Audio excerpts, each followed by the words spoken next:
镜周刊报道，女星张艾雅自嘲是3C 商品山顶洞人，曾因为手机跑的速度缓慢，她没备份就按了重置，结果手机资料全被清空。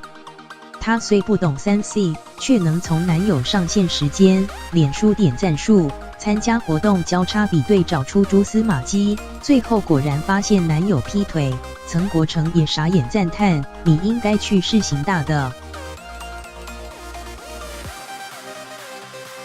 张艾雅上卫视中文台《一代女王》节目，与一生、于浩然、张艾雅、黄邓辉、林彦君等人畅谈女生擅长与不擅长的事情。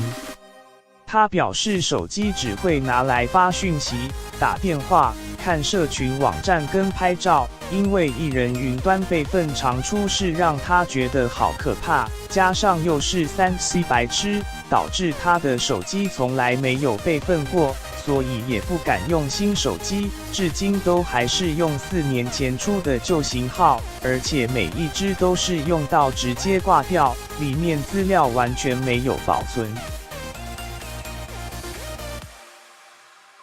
虽然张艾雅是3C 白痴，对于从社群网站里找出男友劈腿却是很有一套。她曾经有任男友，刚开始交往的时候，通讯软体一上线就会敲她聊天，久了之后她发现看到男友上线后久久才发讯息给她，手机也开始会萤幕朝下盖着，让她开始觉得不对劲。